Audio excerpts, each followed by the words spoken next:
यस च्यानलमा दिइएका गवाही परमेश्वरको महिमाको निम्ति र साँचो परमेश्वर खोज्नेहरूको लागि हो। सत्य जहिले पनि तितो हुन्छ, तसर्थ तितो र खस्रो कुरा मन नपराउनेहरूले हाम्रो च्यानल नहेर्नुहोला। आदरणीय दाजुभाइ तथा दिदीबहिनीहरू, जय मसीह। तपाईँलाई स्वागत गर्दछु लाइफ न्युज च्यानलमा। म हुँ जेरम। आज पुनः अर्को भिडियो लिएर तपाईँको सामु उपस्थित भएको छु। तपाईँले थम्बनेलमा हेरिसक्नु भएको छ, साँच्चै एउटा चिर परिचित अनुहार, जसलाई चाहिँ नेपाली ख्रिस्टीय जगतमा एउटा प्रखर वक्ताको रूपमा र एउटा आत्मिकी वक्ताको रूपमा, परमेश्वरको दासको रूपमा चिन्नुहुन्छ, जीवन राई ज्योतिज्यू। उहाँलाई हामी स्वागत गर्नुभन्दा अगाडि म हजुरलाई पुनः सदा चाहिँ अनुरोध गर्न चाहन्छु, यदि लाइफ न्युज च्यानललाई पहिलोपटक हेर्दै हुनुहुन्छ भने कृपया सब्सक्राइब गरिदिनु होला। हाम्रो भिडियोहरू मनपर्छ भने लाइक र सेयर पनि गरिदिनु होला, ताकि अरूले पनि हेर्न पाउनु भएको होस्। र साइडमा रहेको बेल आइकन पनि क्लिक गर्नुभयो भने तपाईँले हाम्रो नयाँ नयाँ भिडियोहरू तुरुन्तै नोटिफिकेसनमा आएको थाहा पाउनुहुनेछ। र यहाँहरूले सम्पर्क गर्न चाहनुहुन्छ लाइफ न्युज च्यानल मार्फत हजुरको जीवन गवाही अथवा कुनै वचनहरू पनि सेयर गर्न चाहनुहुन्छ, तपाईँ कुनै पास्टर अगुवाहरू हुनुहुन्छ भने प्लिज डिस्क्रिप्सनमा मेरो इमेल एड्रेस र मोबाइल नम्बर राखिदिएको छु, तपाईँले चाहिँ मलाई सिधै सम्पर्क गर्न सक्नुहुन्छ। त आउनुहोस्, ढिला नगरिकन हाम्रो पास्टर जीवन राई ज्योतिज्यूलाई स्वागत गरौँ। पास्टरजी जय मसीह। जय मसीह। पास्टरजी, अहिले हजुरको नाम त मैले भनिहालेँ, हजुर कुन ठाउँमा बस्दै हुनुहुन्छ, अलिकति त्यहाँको चर्चको बारेमा, ठाउँको बारेमा अलिकति जानकारी दिनुहोस् न। सर्वप्रथम परमेश्वरलाई धन्यवाद सुनाउँदै लाइफ न्युज च्यानल पोखरा नेपालमा रहनुहुने अति नै प्रिय भाइ जेरमलाई म धन्यवाद दिन चाहन्छु यो मौकाको निम्ति। र हजुरको प्रश्नको सिधै जवाब दिनु पर्दा म इन्डियाको सिलगढी काँक्रेबिताबाट लगभग 40-45 मिनटको बाटो सिलगढीको म बाबुवासा भन्ने जग्गामा म बस्छु भाइ। त्यहाँ अहिले कोरोना भाइरसको कस्तो खालको छ, सङ्क्रमितहरू अथवा के छ, त्यहाँको लकडाउन छ कि अलिकति खुकुलो छ कि के छ दाजु?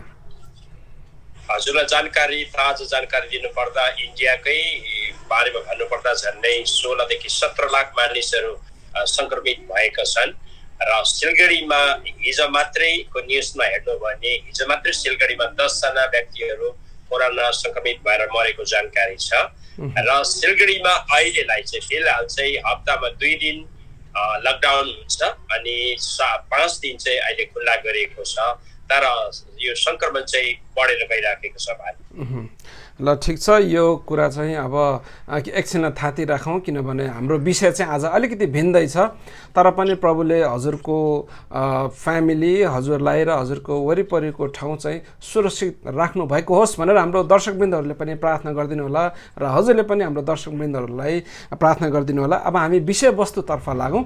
आजको विषयवस्तु चाहिँ साँच्चै गरिकन प्रिय दर्शकवृन्दहरू, युथहरूलाई विशेष काम लाग्ने खालको छ, किनभने यो व्यभिचार सम्बन्धी, यो अश्लील चलचित्र सम्बन्धी अलिकति यो, किनभने जवान अवस्थामा मानिसहरू चाहिँ चाहे पुरुष होस्, चाहे स्त्री होस्, चाहे युवा होस्, चाहे युवती होस्, परीक्षामा पर्ने सम्भावना प्रबल हुने गर्दछ। र विशेष गरेर जो चाहिँ आफ्नो देश छोडेर पराई देशमा गएर केही कामको सिलसिलामा, वैदेशिक रोजगारको सिलसिलामा जो हुनुहुन्छ उहाँहरूलाई त झनै गाह्रो हुन्छ। यस्तो हामीले सुनेका पनि छौँ, देखेका पनि छौँ। र त्यस कारणले यसबाट जोगिन के गर्नुपर्छ, व्यभिचारका कुराहरू आउन सक्छ र विभिन्न यो अश्लील चलचित्रका कुराहरू आउन सक्छ। अब सिधै भन्नुपर्दाखेरि कृपया चाहिँ गाह्रो नमान्नु होला, किनभने हामी यो शब्दहरू प्रयोग गर्नुपर्दछ, किनभने थाहा पाउनु पर्दछ हाम्रो युथहरूले। त्यस कारणले म सिधै यी शब्दहरू चाहिँ प्रयोग गर्दैछु कि अश्लील चलचित्रहरू, यो व्यभिचार सम्बन्धी कुराहरूको हुन त चर्चहरूमा पनि कति युथ कन्फरेन्सहरूमा चाहिँ सिकाइ नै रहनु भएको छ पास्टरज्यूहरूले। तर पनि हामी अझ केही खोतल्दै जानेछौँ। पास्टरज्यू, अब कुनै पनि धर्मावलम्बी ख्रिस्टलाई पछ्याउने विश्वासी तथा अगुवाजनहरूलाई मात्र नभनिकन गैर ख्रिस्टियनहरूले पनि व्यभिचार भनेको, यो अश्लील चलचित्र भनेको पाप भनेर भन्दछन्, होइन? तर हामी विशेष गरेर चर्चका हाम्रो युथहरूलाई सिकाउँदाखेरि साँच्चै नै यो व्यभिचारमा पर्नुभन्दा अगाडि जुन स्टेपहरू हुन्छ त्यो मान्छे कोही पनि सिधै शैतानले चाहिँ उसलाई परीक्षामा पार्दैन, सिधै चाहिँ ऊ व्यभिचारमा पर्दैन।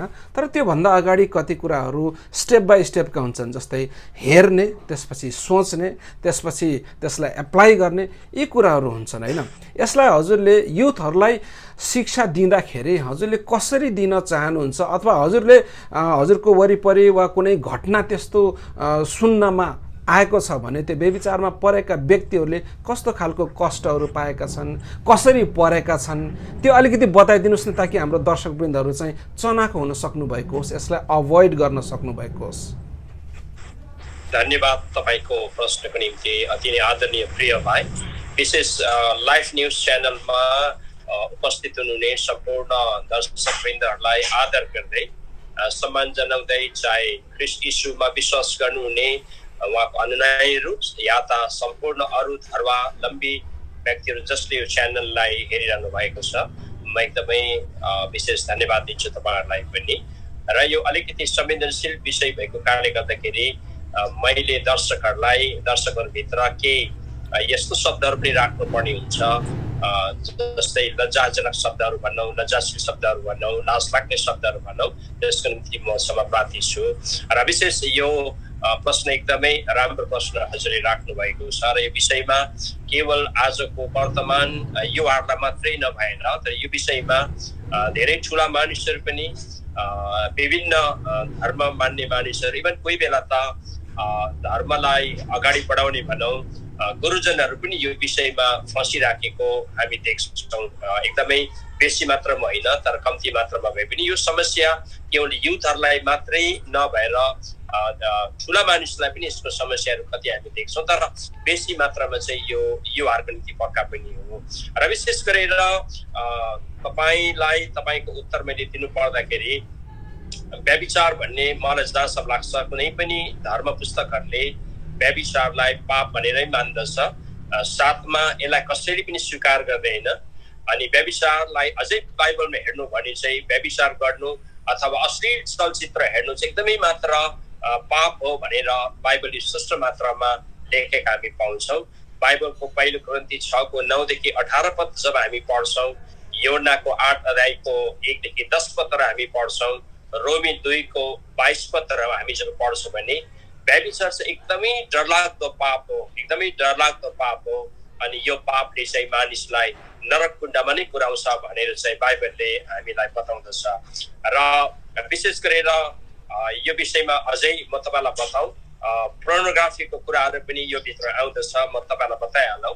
व्यभिचारको बारेमा जब हामी हेर्छौँदेखिलाई चाहिँ व्यभिचार एकदमै मात्रामा ईश्वरले मन नपराउनु भएको कुरा हो।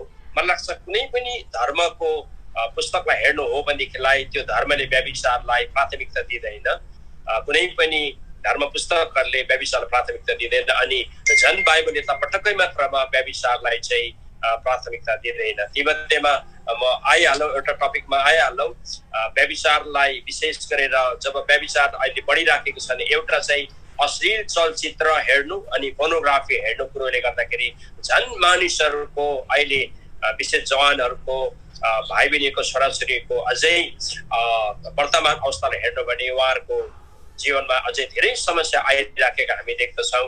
एउटा म टपिक लिइहालौँ, जस्तै पोर्नोग्राफीको बारेमा हामी हेर्छौँ। म एउटा टपिक लिइहाल्छु पोर्नोग्राफीको बारेमा। पोर्नोग्राफी जस्तै अङ्ग्रेजीले यसरी भन्दछ, watching pornography results in lust, rape, masturbation, adultery, and other sexual sin which come under the category of adultery, which is sin against God and the marriage life. जब मानिसले त्यसै त मानिसले पहिला व्यभिचार गरिहाल्दैन, पहिला कुनै हेर्नुले पहिला सबैभन्दा त हाम्रो आँखा, हाम्रो हेर्नु, जब हामी कुनै कुरोलाई हामी हेर्छौँ अनि राम्रो कुरा हामी हेर्छौँ भनेदेखिलाई त हाम्रो मन, हाम्रो भावनाहरू, हाम्रो सोच राम्रो नै हुन्छ। तर जब हामी नराम्रो कुरा हेर्छौँ, नराम्रो कुरा हामी पढ्छौँ, नराम्रो कुरो जब हामी देख्छ भने हाम्रो मनमा नराम्रो कुरा आउन थाल्छ। तीमध्येमा अहिले एकदमै मात्रामा समस्या भएको चाहिँ वर्तमान कालमा यो पोर्नोग्राफी हो। अनि पोर्नोग्राफी जब मानिसले हेर्न थाल्छन् अनि पोर्नोग्राफी हेर्नु थालिसकेपछिलाई चाहिँ मान्छेको जीवनमा लस्टको कुराहरू, अनि आज संसारमा ऱ्यापहरू भइराखेको, डरलाग्दो ऱ्यापहरू जो भइराखेको छ दिदीबहिनीमाथि, चेलीबेटीमाथि, छोरीहरूमाथि, यो किन यस्तो कुरा भइराखेको छ अझै मास्टरबेट गर्नु भन्ने हस्तमैथुनको कुरा पनि आउँदछ मध्येमा यी सबै घिनलाग्दो पापहरू चाहिँ विशेष गरेर under the category of adultery अथवा व्यभिचारमा यो कुराहरू आउँदछ अनि यो चाहिँ एकदमै मात्रामा परमेश्वरले मन नपराउने कुरा अर्को चाहिँ हाम्रो म्यारिड लाइफमा पनि हाम्रो वैवाहिक जीवनलाई पनि यसले नष्ट पार्दछ यसले हाम्रो म्यारिड लाइफलाई पनि खतम पारेर लाँदछ अनि यो विषयमा चाहिँ अविवाहित मात्र होइन तर विवाहित मानिसहरूलाई पनि यसले चाहिँ सताइराखेको कुराहरू लगभग 25-26 वर्षदेखि मैले ईश्वरको सेवा गर्दै गर्दाखेरि मैले एकदमै मात्रामा यो फेस गरिराखेको छु अनि मानिसलाई छुटकाराका लागि प्रार्थना गर्ने सहयोग गर्ने कुराहरू मैले गरिराखेको छु र व्यभिचारले चाहिँ मलाई लाग्छ अहिलेसम्म व्यभिचार गर्ने मानिसहरू सफल भएको व्यभिचार गर्ने मानिसहरू स्वस्थ भएको व्यभिचार गर्ने मानिसहरूले राम्रो काम गरेको व्यभिचार गर्ने मानिसहरूले समाजलाई मण्डलीलाई देशलाई राम्रो सन्देश दिएको चाहिँ हामी पाउँदैनौँ अनि व्यभिचार गर्ने मानिसहरूलाई कहिले पनि मानिसले स्याबासी दिएको व्यभिचार गर्ने मानिसहरूलाई तिमीले राम्रो काम गर्यौ भनेको कहीँ पनि हामी पाउँदैनौँ त्यसले गर्दाखेरि व्यभिचारले चाहिँ कुनै पनि धर्मलाई व्यभिचारले चाहिँ कुनै पनि धर्म मान्ने मानिसलाई भनौँ कुनै पनि धर्मको अनुयायीलाई चाहिँ राम्रो गर्दैनन् अझै बाइबलले त एकदमै बढी मात्रामा फोकस गर्दछ कि व्यभिचारबाट अलग रहनु व्यभिचार राम्रो होइन व्यभिचारले चाहिँ हामीलाई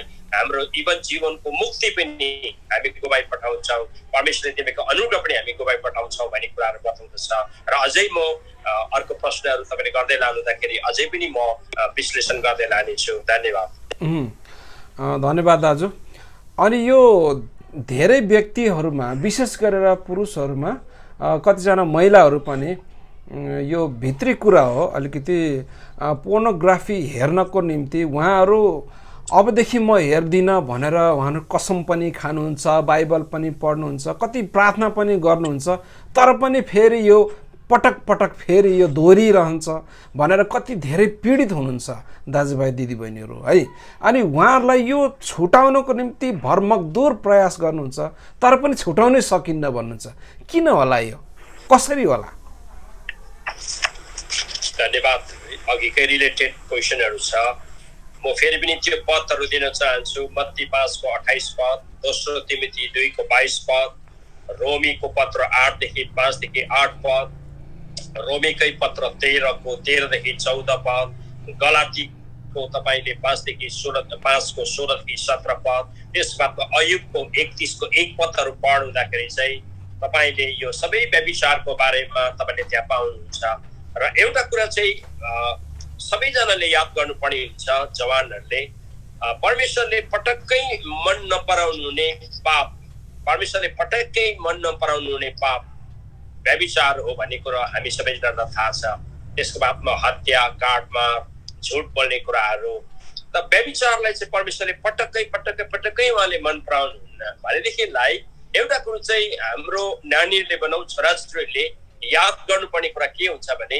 परमेश्वरले मन नपराउनु हुने कुरा परमेश्वरले एप्रिसिएट गर्नु नहुने कुरा पटक्कै मन नपर्ने कुरा पटक्कै मन नपराउने कुरालाई चाहिँ मैले हेर्नु हुँदैन मैले त्यसलाई गर्नु हुँदैन मैले त्यसलाई चाट्नु हुँदैन मैले त्यसलाई छुनु हुँदैन भन्ने एउटा डिसिप्लिन भएर एउटा डिटर्मिनेसन एउटा सङ्कल्प दृढ सङ्कल्प चाहिँ हामीले आफैले गर्नुपर्ने हुन्छ एउटा यसमा डिसिप्लिन चाहिन्छ थाहा छ सबैजना नानीहरूलाई सबैजना व्यक्तिलाई थाहा छ व्यभिचार घिनलाग्दो पाप हो मैले पोर्नोग्राफी हेर्नु हुँदैन मैले अश्लील चलचित्र हेर्नु हुँदैन मैले अश्लील किताबहरू पढ्नु हुँदैन जसले मलाई परमेश्वरको नजिकमा पुर्याउँदैन जसले मलाई प्रार्थनाको जीवनमा बाधा दिन्छ मेरो पवित्रतामा बाधा दिन्छ परमेश्वरको नजिकमा जानलाई बाधा दिन्छ प्रार्थनामा बाधा दिन्छ परमेश्वर सँगसँगै हिँड्न त्यो अनुभवमा जानमा बाधा दिन्छ भन्ने कुरा थाहा गरेपछि चाहिँ त्यो कुराबाट भाग्न हामी सक्छौँ जस्तै बाइबलमा भाग्ने मानिसहरू थुप्रै छन् हामी देख्छौँ युसुफ भाग्नु सकेको छ युसुफले त एकदमै मात्रामा ऊ भाग्नु सकेको छ उसले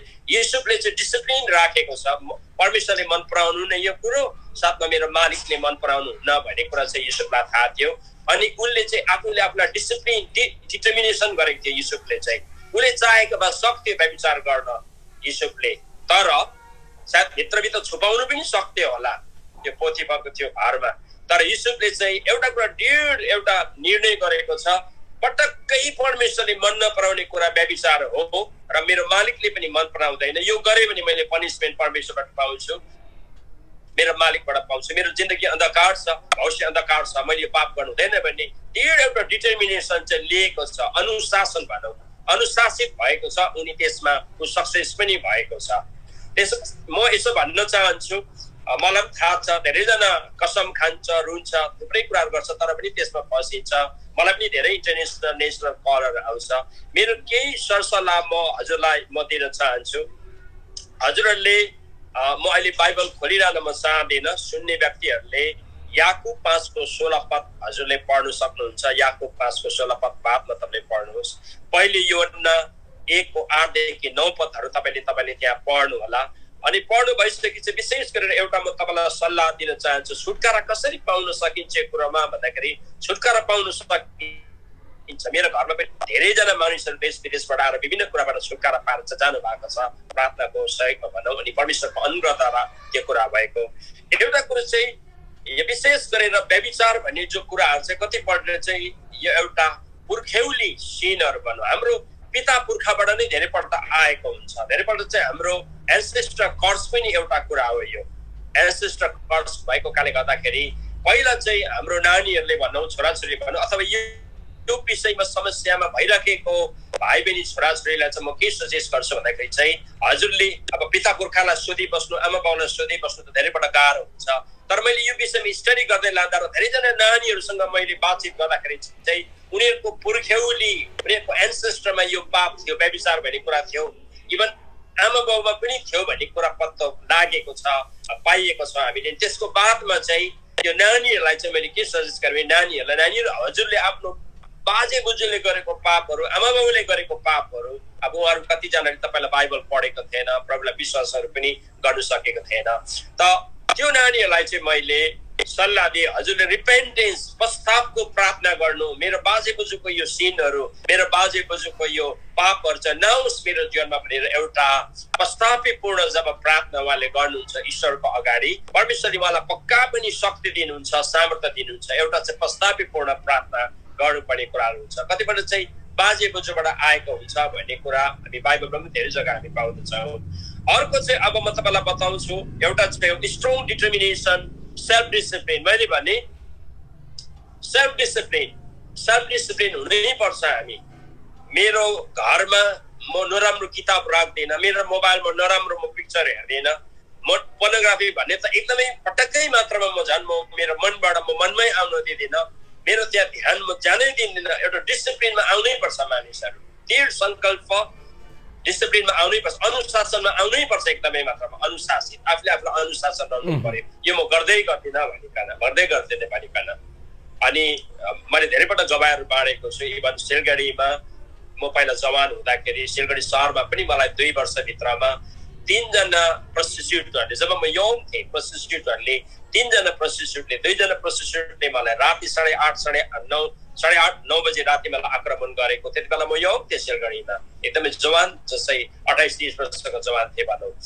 अनि 1 जना प्रस्टिट्युटले चाहिँ 10:30 सिलगढीमा मलाई आक्रमण गरेको, 3 जना प्रस्टिट्युटले हामीलाई आक्रमण गरेको। अनि त्यो समयमा चाहिँ हामीले तल पुणेमा विशेष गरेर नेपालीहरूको बिचमा हामीले पुणेमा जस्तै 3000 भन्दा बेसी हाम्रो नेपाली चेलीबेटीहरू त्यहाँ वेश्यावृत्तिको कामहरू गर्छ। अहिले पनि नेपालबाट, भुटानबाट, सिलगढी, दार्जिलिङ, उता आसामको दिदीबहिनीहरू त्यहाँ छ, त्यहाँ हामीले काम गर्दै थियौँ। हामीले धेरैजना वेश्यालाई त्यहाँ निकालेको पनि हो। त्यहाँबाट हामीले हाम्रो संस्थाबाट हाम्रो अगुवाहरूसँग मिलेर त्यही समयमा मलाई चाहिँ प्रस्टिट्युटहरूले एकदमै सुन्दरी हाम्रै नेपाली प्रस्टिट्युटहरू 20-21 वर्षको प्रस्टिट्युटरले मलाई खुलेआम आक्रमण गरेको।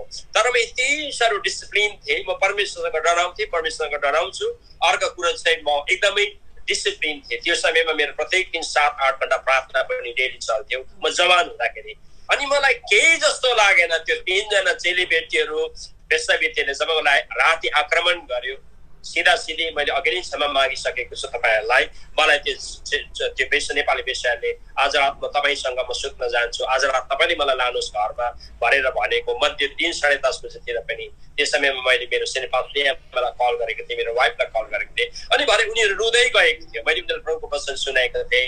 एकजना त अभागे, एकजना प्रस्टिट्युट, भन्नुपर्दा गाह्रो प्रभुलाई पाइसकेको पनि व्यक्ति चाहिँ एकजना थियो। तर भरे उनीहरू रुँदै रुँदै गएका थिए, एकदमै मात्रामा रुँदै रुँदै लिएर गएका थिए। अनि त्यसले मलाई कुनै असर गरेन, त्यो प्रोस्टिट्युटले मलाई प्रपोज गर्दा मलाई कुनै असर गरेन, किनकि नम्बर 1 म परमेश्वरसँग डराउँथेँ र म डराउँछु।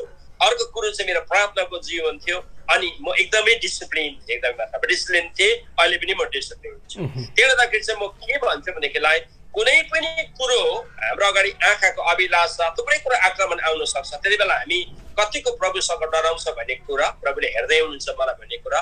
अर्को कुरो चाहिँ म प्रभुको डर भएमा हेर्छु भनेदेखिलाई चाहिँ अदृश्य रूपमा उहाँको शक्ति हामीसँग हुन्छ, अदृश्य रूपमा स्वर्गदूत हाम्रो साथमा हुन्छ। अनि म डिसिप्लिन एकदमै दृढ संकल्पको साथमा म थिएँ, अनि मलाई त्यसले कुनै असरै परेन। मेरो सानैमा सुन्दरी प्रोस्टिट्युट नेपाली प्रोस्टिट्युटहरू मलाई त्यसले कुनै असर परेन, न र मेरो मन नराम्रो विचार आयो मेरोमा, न त मलाई लोभै लाग्यो, न मेरोमा कामुकता नै आयो, न त कुनै अश्लील कुरा नै आयो। अनि उनीहरू रुँदै गएका थिए। त्यसले गरी सेल्फ डिसिप्लिन, दृढ संकल्प चाहिँ एकदमै इम्पोर्टेन्ट कुराहरू। र त्यसको बादमा म सरल बताइहाल्नु, spend times in the Bible reading. हामीले प्रत्येक बिहान बेलुका बाइबल पढ्नुपर्छ, अध्ययन गर्नुपर्छ। बाइबलले हामीलाई पाप के हो भन्ने कुराहरू हामीलाई बताउँदछ, साँचो कुरा के हो भन्ने कुरा बताउँदछ, पाप र कसरी परमेश्वरको नजिक जाने कुरा बताउँदछ, हामीलाई पापहरूबाट टाढो राख्छ परमेश्वरको वचनले। वाचिङ गुड युट्युब, तपाईँ राम्रो युट्युबहरू तपाईँ हेर्नु सक्नुहुन्छ। नराम्रो युट्युब त हतपत हुँदैन नै, तर पनि संसारिक युट्युबहरू हामीले हेर्नु भएन। रिडिङ गुड बुक्स, राम्रो किताबहरू तपाईँले पढ्नु सक्नुहुन्छ। यो बारेमा मैले यो छुटकाराको कुरा गर्दैछु। राम्रो बुक्सहरू पढ्नुहोस्। तपाईँको मन त्यो किताबहरूतिर जान्छ, त्यो राम्रो युट्युबहरूतिर जान्छ। Spending times with good friends, राम्रो साथीहरूसँग समय तपाईँले व्यतीत गर्नुहोस्। तपाईँको त्यो मनमा नराम्रो कुरा आउँदैन। त्यसको बादमा तपाईँले राम्रो तपाईँको मेन्टरसँग समय तपाईँले व्यतीत गर्नुहोस् तपाईँले। अनि गोइङ फर वकिङ एक्सर्साइज, तपाईँ डेली एक्सर्साइज गर्नुहोस्, वकिङतिर जानुहोस् फ्री समयहरू हुँदाखेरि। मलाई लाग्छ यो सबै कुरा गर्दा तपाईँलाई त्यो pornographyतिर जाने, नराम्रो मनतिर जाने आउँदैन। अर्को कुरा चाहिँ अन्तमा प्रार्थना गर्दा चाहिँ जहिले पनि यस्तो समस्या भएको भाइ बहिनीहरूले चाहिँ एउटा आत्मालाई जहिले पनि डाँट्नुपर्छ। त्यो चाहिँ व्यभिचारको आत्मा खबरदार तँ मेरो जीवनमा नआइछ। यो चाहिँ डेली प्रार्थना गर्नुपर्छ। व्यभिचारको आत्मा तैँले मलाई दुःख नदे, मेरो जीवनमा तँ नआइछ, मेरो मनलाई नबिगार, मेरो भावनालाई नबिगार, मेरो विचारहरूमा तँ नआइछ भनेर व्यभिचारको आत्मालाई पनि पक्का पनि डाँट्नु पर्ने चाहिँ हुन्छ। म यो साधारण कुरा तपाईँहरूलाई विशेष गरेर दर्शकहरूलाई म बताइराखेको छु। यहाँ हेर्दै गर्नुहुने सबैजना त यो समस्यामा हुनुहुन्न नै, तर कतिजना भाइ बहिनीलाई चाहिँ यसले पक्का पनि हेल्प हुन्छ होला। र मैले भने एउटा कुरा जोड दिएँ, मैले एकदमै प्रार्थनाको जीवनको साथमा चाहिँ डिटर्मिन हुनुहोस्। म पटक्कै हेर्दैन, यो कुरा पटक्कै म हेर्दैन, यो मेरो जीवनमा आउनै दिँदैन। जब तपाईँ डिटर्मिन गर्नुहुन्छ तपाईँलाई परमेश्वरले सहायता गर्नुहुन्छ। धन्यवाद पास्टरज्यू। यहाँले म दर्शकवृन्दहरूलाई म बताउन चाहेँ कि साँच्चै नै परमेश्वरले तपाईँ हामीलाई यस्तो खालको जबरजस्ती शक्ति दिनुभएको छैन कि तपाईँ परीक्षामा पढ्न लाग्दाखेरि उहाँले तपाईँलाई तानेर अन्त लैजाने त्यस्तो खालको चाहिँ शक्ति उहाँले निश्चय नै दिनुभएको छैन। किनभने उहाँले चाहिँ स्वतन्त्र छोडिदिनु भएको छ। तर पास्टरज्यूले भन्नुभयो चाहिँ केही 2-3टा उपायहरू तपाईँ हामीले अपनायौँ भने, जस्तै सेल्फ डिसिप्लिन भन्नुभयो, प्रार्थनाको जीवन भन्नुभयो, अनि बाइबल स्टडी, यसमा चाहिँ हामी निरन्तर लाग्यौँ भने हामी आफूले आफूलाई कन्ट्रोल गर्न सक्छौँ र हामी चाहिँ यसबाट जोगिन सक्छौँ। धन्यवाद पास्टरजी। अब फेरि एउटा प्रश्न के, कतिजना दाजुभाइ दिदीबहिनीहरूले चाहिँ भरे म यस्तो खालको काम गरिहाल्छु अथवा हेरिहाल्छु, त्यो ठाउँमा गइहाल्छु, अनि त्यसपछि म पश्चाताप गरिहाल्छु, अब प्रभुले मलाई क्षमा गरिहाल्नुहुन्छ, के अरे अनुग्रहको समय छ भन्ने पनि त्यस्तो पनि प्रवृत्ति हुनसक्छ। यसलाई के भन्नुहुन्छ हजुरले? यो ठिक हो कि बेठिक हो? कि बेठिक हो भने कसरी, ठिक हो भने कसरी? म तपाईँलाई यो बारेमा एकदमै राम्रो कुरा तपाईँले भन्नुभयो। यो त प्रायलाई यो प्रब्लम भइ नै राखेको छ, एकदमै सजिलो भइराखेको छ भनौँ न। धेरैजनालाई इजी भइराखेको छ यो कुरोले गर्दाखेरि। र जब तपाईँले हेब्रूको जब पत्र पढ्नुहुन्छ नि, तपाईँले हेब्रूको पत्र पढ्नुहुन्छ भनेदेखिलाई चाहिँ म त्यो पदै पढेर अहिले सुनाउन चाहन्छु। हेब्रूको पदमा चाहिँ यसरी भन्दछ, किनकि हिब्रू 10:26 पढ्दैछु म। किनकि यदि सत्यताको ज्ञान पाएर पनि हामीले जानी जानी पाप गर्यौँ भने पापको निम्ति अब अरू कुनै बलिदान रहँदैन, तर इन्साफको डरलाग्दो प्रतीक्षा र विरोधीहरूलाई भस्म गर्ने क्रोधको अग्नि मात्र रहन्छ। किनकि यदि सत्यताको ज्ञान पाएर पनि हामीले जानी जानी पाप गर्यौँ भने पापको निम्ति अब उसको कुनै बलिदान रहँदैन, तर इन्साफको डरलाग्दो प्रतीक्षा र विरोधीहरूलाई भस्म गर्ने क्रोधको अग्नि मात्र रहन्छ। एउटा पत्र मैले यहाँबाट पढेँ तपाईँको अगाडि हिब्रूबाट, अनि अझै हिब्रू 6:4 यसरी पढ्दैछु म। किनकि तिनीहरू जसले एकचोटि ज्योति पाएर स्वर्गीय वरदान चाखेका छन्, र पवित्र आत्माको सहभागी भएका छन् र परमेश्वरको उत्तम वचनको र आउने युगको शक्तिको स्वाद चाखेका छन्, त्यसपछि पनि विश्वास त्याग गरी तिनीहरू पतित भए भने त तिनीहरूलाई पश्चाताप गर्ने स्थितिमा फेरि ल्याउनु असम्भव छ। किनकि तिनीहरूले आफ्नो खातिर परमेश्वरको पुत्रलाई फेरि क्रुसमा टाङ्छन् र खुल्ला उहाँको अपमान गर्छन्। त यो दुईटा पदहरू जब हामी हेर्छौँ भनेदेखिलाई यस्तो कैयौँ पदहरू छ। अब धेरैजना मानिसहरूले घरि पाप गर्छन् अनि फेरि कमिट गर्छन्, फेरि पनि त्यसको बादमा रुएर म पाप गर्दिनँ भन्छन्, फेरि त्यसको बादमा सेम पाप गर्छन्। अनि त्यस्तो व्यक्तिहरूलाई चाहिँ यो पदहरू एकदमै मात्रामा इनफ छ। मलाई लाग्छ, म तपाईँलाई भन्न चाहन्छु, नयाँ विश्वासीहरू भनौँ, जब नयाँ विश्वासी आउँछन् सुरुमा उहाँहरूलाई धेरैपल्ट गाह्रो पर्छ, तर पुरानो भइसकेको विश्वासीहरूले चाहिँ घरिघरि यो कुराहरू दोहोऱ्याउँदाखेरि चाहिँ परमेश्वरले पक्का पनि यी मानिसहरूलाई चाहिँ क्षमा होइन, तर यी मानिसहरूले दण्ड पाउँछन्। नयाँ सुरुमा कतिजना 1, 1.5, 2 महिना 3 महिना भएको विश्वासीहरूलाई सुरुमा पाप के हो, सुरुमा अधर्म के हो, त्यसको बादमा न्याय के हो, मुक्ति के हो, सुरुमा गाह्रो पर्ला। तर मैले भन्न खोजेको चाहिँ यहाँ प्रायः जस्तो मुक्ति के हो, त्यसको बादमा पाप के हो, ख्रिस्ट संसारमा किन आउनुभयो, किन हामीले घरिघरि पाप गर्नु हुँदैन भन्ने मानिस ज्ञान थाहा भइसकेको, परमेश्वरको वचन थाहा भइसकेको मानिसहरूले पनि घरिघरि यस्तो पाप गर्दाखेरि चाहिँ परमेश्वरको दण्ड, परमेश्वरको क्रोध उनीहरूमाथि पक्का पनि आउँछ। मसँग यस्तो कैयौँ गवाईहरू छ, मसँग यस्तो कैयौँ टेस्टिमोनीहरू छ। जस्तै सिलगढीमै म कसैको नाम चाहिँ भन्दिनँ, त्यो भाइ चाहिँ पहिला प्रभु राम्रो थियो, जवान 32 वर्षको केटो, चर्च जान्थ्यो, 7-8 वर्ष राम्रो थियो, राम्रो कुरो सबै कुरो चर्चको सबै कुरो थाहा भइसकेको, प्रभुको बारेमा थाहा भइसकेको, एकदमै परमेश्वरको बारेमा सबै कुरो थाहा भइसकेको 7-8 वर्ष बादमा त्यो जवान चाहिँ स्लोली मात्रामा परमेश्वर टाढा हुँदै गयो। अनि पछाडि बिस्तारै मात्रामा जाँडसी खाने, खैनीबडी खाने, सिगरेट खाने भयो, जाँडसी खाने, पछाडि गएर ड्रग्स खाने, व्यभिचार गर्ने भयो। हाम्रो मण्डलीको चाहिँ होइन, सिलगढीमा झन्डै 500वटा चर्च छ कुनै चर्चको।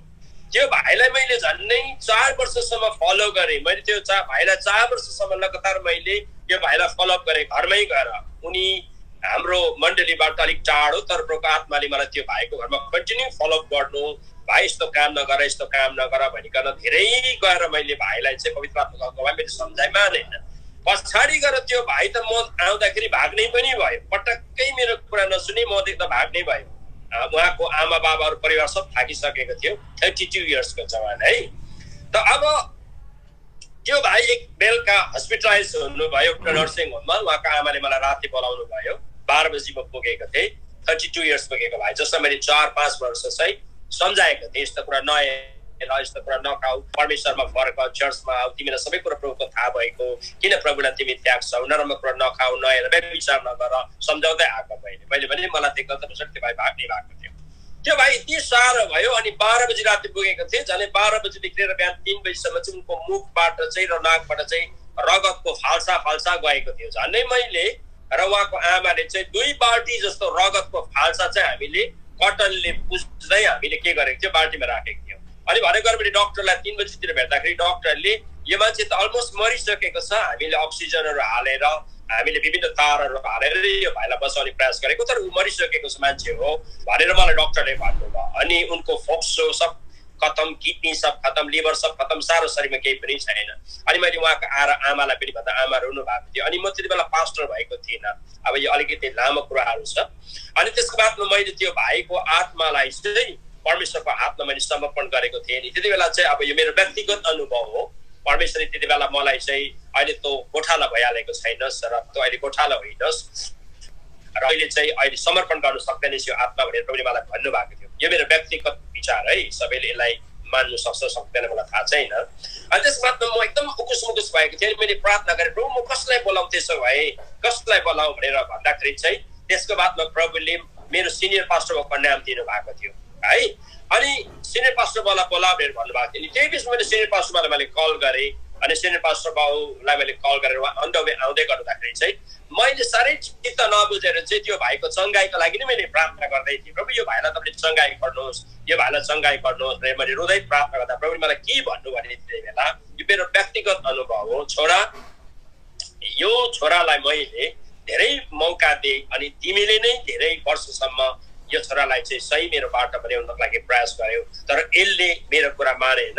अनि त्यही कारणले गर्दा आज चाहिँ तिम्रो सामनेमा नै यो मानिस यसरी मर्दैछ र यो मान्छे यसरी नै मरेको तिमी देख्दैछौ, यसरी उसले दण्ड पाइराखेको छ र तिमीले चाहिँ विश्वमा गरे यो कुराहरू जमनलाई पनि भन्नु।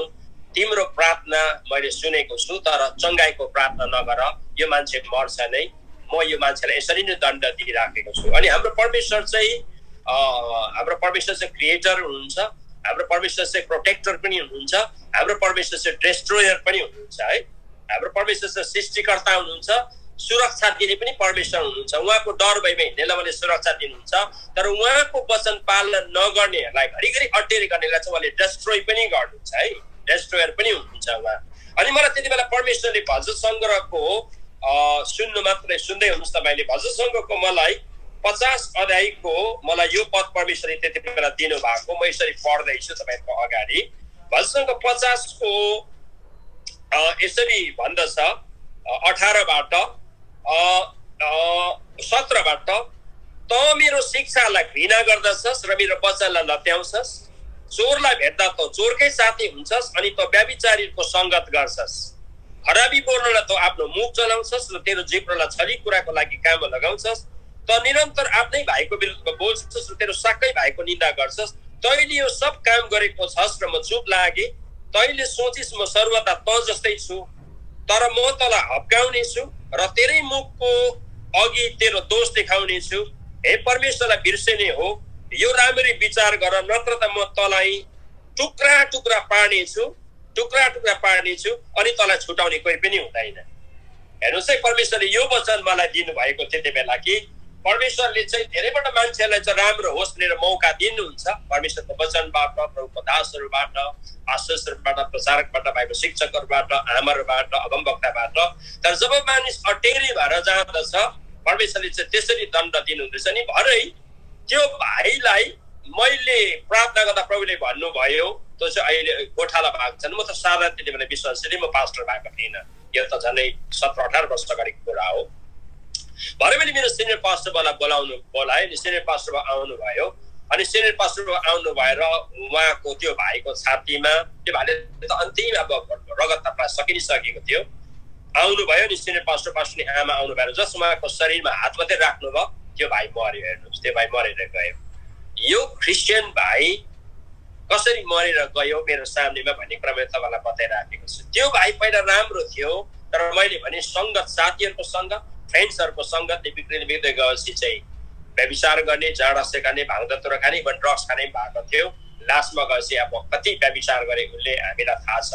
अन्तमा गएर त्यो भाइलाई मैले 4 वर्ष चाहिँ पुरा सम्झाएको, मैले आफ्नो मण्डलीको नभए पनि सम्झाएको, मानेन। अन्तमा गएर यसरी भेट त्यसो भएर गयो।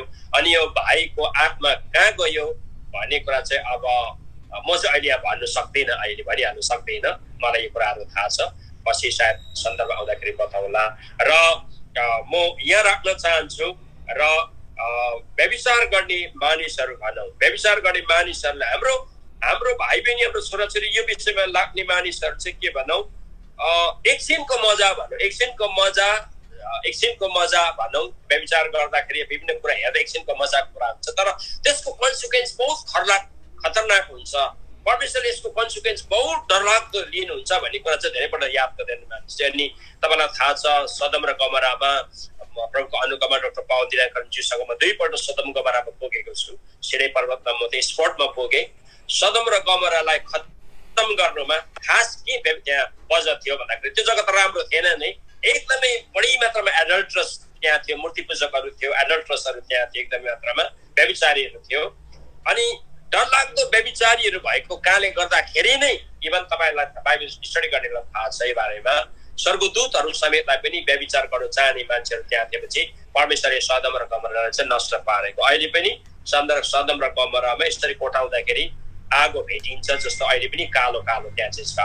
र परमेश्वरले पटक्कै मन नपराउने कुराहरूमा त मलाई लाग्छ म चाहिँ भन्छु 1 नम्बरमा चाहिँ व्यभिचार हो। यो कुराबाट चाहिँ हामी कसरी हामी भाग्नु नै पर्ने हुन्छ र प्रभुले हामीलाई सहायता गर्नुहुन्छ यो बारेमा। Thank you.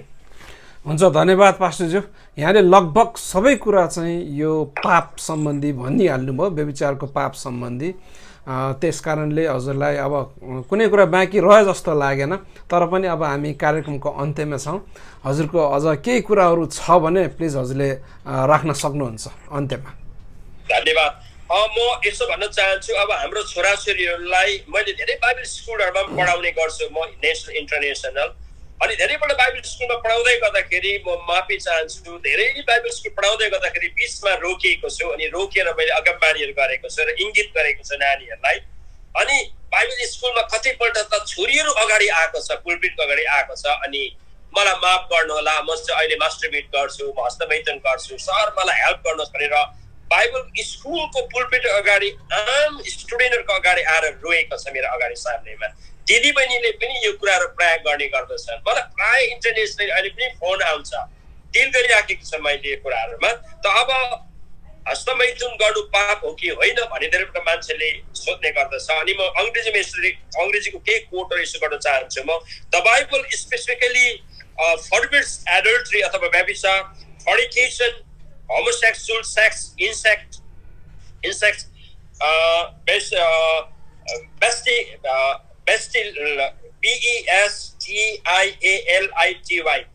bestiality स्पेलिङ गर्नु अप्ठ्यारो भइराखेको छ मलाई। बेस्टिलिटी क्रूरता अथवा जानवरसँग व्यभिचार गर्ने रहेछ, त्यसलाई भन्दो रहेछ है बेस्टिलिटी, BESTILITY। जानवरसँग व्यभिचार गर्ने मान्छे पनि हुँदो रहेछ। लस्ट तीव्र काम बस्न, but अर्को चाहिँ but does not mention the masturbation as a part of the sexual relation between married partners would not be classified as a sin, but masturbation outside of marital relation commonly is sinful. अझै म पढ्दैछु, being often accompanied by the wrong lustful thoughts such as viewing pornography. जब तपाईले उत्पत्ति 37 को 6 र 10 मा तपाईले त्यहाँ पढ्नुहुन्छ, त्यहाँ चाहिँ तपाईले लगभग तपाईले त्यहाँ हस्तमैथुनको बारेमा तपाईले पढ्नु, त्यहाँ तपाईले पढ्नुहुन्छ। बादमा तपाईहरु भ्युअर्सहरु बादमा तपाईले पढ्नु होला, त्यहाँ हस्तमैथुनको बारेमा लेखेको हामी पाउँछौँ। अहिले म पढ्न चाहदिन, तर त्यो डरलाग्दो पाप हो, हस्तमैथुन पाप हो भन्ने कुरा चाहिँ उत्पत्तिको 37 को 6 देखि 10 पदमा पनि हामी त्यहाँ पाउँदछौँ। र विशेष गरेर हस्तमैथुन एकदमै डरलाग्दो पाप हो, एकदमै मात्रामा एकदमै हस्तमैथुन चाहिँ एकदमै नराम्रो पाप हो। मास्टरबेट गर्नु चाहिँ डरलाग्दो पाप हो भन्ने कुरा चाहिँ हामी बाइबलमा हामी पाउँदछौँ। अनि मैले जब यो बारेमा हेर्दै थिएँ, मास्टरबेट चाहिँ त्यो व्यक्तिले गर्दछ जब जसले चाहिँ पोर्नोग्राफीहरू हेर्दछ। अनि यो पोर्नोग्राफी चाहिँ जर्मन आर्कोलोजिस्ट ह्यारल्डले चाहिँ यो व्यक्तिले सुरु गरेको हुन् भनेर कति किताबले लेख्दछ 7200 BCE मा। अनि यो पोर्नोग्राफी जब मान्छेले प्राय जस्तो हेर्दछ, यो पोर्नोग्राफी हेर्ने मान्छेले चाहिँ प्राय जस्तो चाहिँ मास्टरबेटको कामहरू गर्दछ। अनि यो एकदमै घिनलाग्दो पाप हो। अनि यसले चाहिँ डरलाग्दो तरिकाले मान्छेको हेल्थलाई पनि बिगार्दछ। Masturbating, addiction to masturbating can harm your relationship and other parts of your life. Masturbating too much may interrupt your work or studies, which can lower productivity. तो अब यो घिनलाग्दो जो पाप छ, मास्टरबेटिङ यो घिनलाग्दो पाप छ, यसले चाहिँ अब हस्बेन्ड वाइफ, न्यूली हस्बेन्ड वाइफको सम्बन्धमा पनि यसले नराम्रो यसलाई असर पार्दछ। तपाईँको जीवनलाई असर पार्दछ, यसले तपाईँको स्टडीलाई असर पार्दछ, यसले तपाईँको होल शरीर तपाईँको शारीरिक कुरालाई पनि तपाईँलाई यसले असर पार्दछ। यसले तपाईँलाई सेक्सुअल कुराहरू गर्न लगाउँदछ, पापतिर लगाउँदछ। यो मास्टरबेटिङको कुराहरूले जब तपाईँले पोर्नोग्राफीको कुरा हेर्दै लानुहुन्छ। त अब अझै एउटा वैज्ञानिकहरूले यसमा एकरूपता त्यति आएको छैन। अब दर्शन विनाशीले सुनिराख्नु पर्ने कुरा चाहिँ एउटा के भने masturbation and the prostate cancer. अब सबैजनाले यसमा सहमति मानेको छैन वैज्ञानिकहरूले, तर प्राय जस्तो मास्टरबेट गर्ने मानिसहरूलाई चाहिँ प्रोस्टेट क्यान्सर, केटाहरूलाई चाहिँ क्यान्सर पनि हुन्छ भनेर चाहिँ वैज्ञानिकहरूले पत्तो लगाइराखेको छ। Some research suggest that regular ejaculation अथवा इजेक्युसन भन्नाले चाहिँ मानिसको जब वीर्यको भनौँ, म क्षमा चाहन्छु दिदीबहिनी, छोराछोरीहरू, भाइ बहिनीहरूलाई मैले यो शब्द मैले लिइराखेको छु किनकि मैले सुरुवातमा नै मैले माफ मागेको छु। जब केटीले या चाहे केटाले मास्टरबेट गरिकन आफ्नो वीर्यहरूलाई शोषण गर्दछ, यो मास्टरबेट गरिकन, त्यसले चाहिँ may lower the risk of the prostate cancer. A 2003 study also discovered a similar link between frequent ejaculation and the lower prostate cancer risk. अब अहिले चाहिँ वैज्ञानिकहरूले यो पनि पत्ता लगाउन थालेको छ, जसले चाहिँ बढी मात्रामा मास्टरबेटको काम गर्दछ, हस्तबेटको काम गर्दछ, उसलाई चाहिँ क्यान्सर पनि हुन थालेको छ, उसलाई चाहिँ क्यान्सर पनि हुने सम्भावना छ भनिराखेको छ अहिले यो विषयमा स्टडी गर्दै लाँदाखेरि। त्यसदाखेरि तपाईँको भ्युवर्सहरूलाई, विशेष जवानहरूलाई म होसियारी गराउन चाहन्छु, हजुरहरूलाई क्यान्सर भन्नुसार डर लाग्छ पक्का पनि, त्यो त शरीरको क्यान्सरको कुरा हो। मान्छे त कुनै न कुनै बिमारले मर्नु सक्छ, तर क्यान्सर भन्ने कुरा त एकदम डरलाग्दो कुराहरू हो। यो त शारीरिक रोग कुरा, हामीलाई त्यसै डर लाग्छ।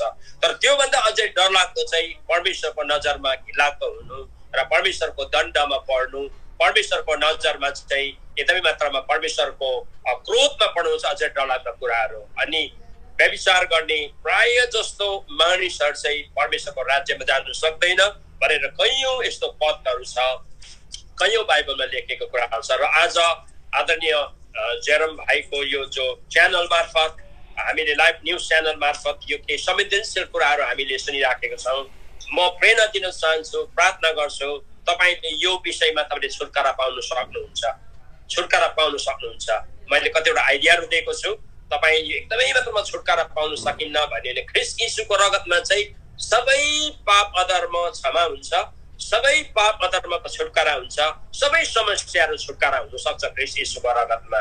र तपाईँ र मैले डिटर्मिन भएर यो सङ्कल्प लिनुपर्ने कुराहरू हुन्छ। र अझै भन्न चाहन्छु, घरिघरि वचन थाहा भइसकेर पनि, घरिघरि परमेश्वरको वचनको प्रकाश थाहा भइसकेर पनि, प्रभुको दासहरूबाट बोलेको वचनहरू, आदरणीय पास्टरबाट सिकाएको, धर्मगुरुले सिकाएको वचन तपाईँलाई थाहा छ, अनि बाइबलले हामीलाई बताएको कुरा हामीलाई थाहा छ। र हामी घरिघरि यस्तो पापमा नजाउँ। क्यान्सर त शारीरिक क्यान्सरले मान्छे मर्नु सक्छ, र अझै आत्मिक क्यान्सर चाहिँ डरलाग्दो जसले चाहिँ हामीलाई नरकमा हामीलाई पुर्याउँदछ।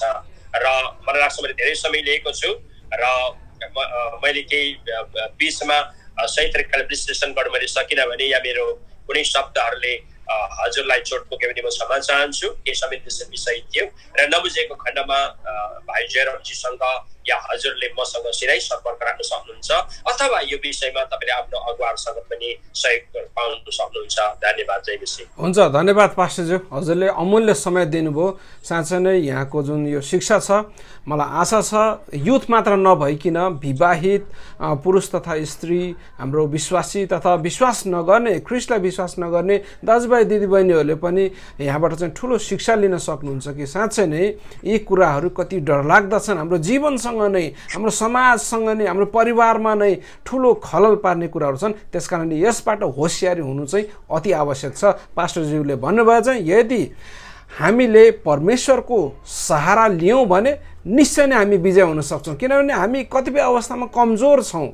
तपाईँ हामीले हेर्न सक्छौँ यीशु ख्रीष्टका, स्वयं यीशु ख्रीष्टका 12 जना चेलाहरूमध्ये एकजना जो यहुदा इस्करियोत थियो, ऊ पनि ख्रीष्टलाई छोडेपछि उसले पनि गलत काम गरेको थियो, पाप गरेको थियो, र ऊ पतन भएर गयो। त्यसकारणले हामीलाई ख्रिस्टको मद्दत चाहिन्छ। ख्रिस्ट तपाईँले आफू भित्र राख्नुभयो, आफू ख्रिस्टको आत्मालाई तपाईँले आत्मसात गर्नुभयो, अङ्गीकार गरेर अगाडि हिँड्नुभयो भने तपाईँ जुनसुकै परीक्षामा पनि जुनसुकै पापमाथि पनि विजय हुनसक्छ। हुन्छ, धन्यवाद पास्टरजी, यहाँले अमूल्य समय लाइफ न्युज च्यानल दिनुभयो। जय मसीह। जय मसीह। प्रभुले आशीष दिउँ। Thank you. त्यसै गरी दर्शकवृन्द, तपाईँहरूलाई पनि धन्यवाद। आजको यो भिडियो तपाईँलाई कस्तो लाग्यो? यो जुन अलिकति संवेदनशील विषय थियो, पास्टरज्यूले पनि क्षमा माग्नुभयो कति शब्दहरूको निम्ति, म पनि क्षमा चाहन्छु। तर पनि यी कुराहरू हाम्रो समाजमा ल्याउनु पर्दछ, बताउनु पर्दछ। हाम्रो अभिभावकहरूलाई, हाम्रो युथहरूलाई, भाइ बहिनीहरूलाई, चाहे विवाहित हो चाहे अविवाहित हो, सबैलाई थाहा हुनुपर्ने कुराहरू छन्। त्यसकारणले यस्ता विषयहरू फेरि पनि भविष्यमा ल्याउने नै छु। तपाईँहरूको कमेन्टको पनि आशा गर्दछु। यो कार्यक्रममा केही कमी कमजोरी रहेको छ अथवा केही उत्साह पाउनु भएको छ भने प्लिज कमेन्ट सेक्सनमा कमेन्ट पनि गर्नुहोला। यति भन्दै आजको यो भिडियो यहाँ समाप्त गर्ने अनुमति चाहन्छु। आगामी भिडियोमा फेरि भेटौँला। जय मसीह।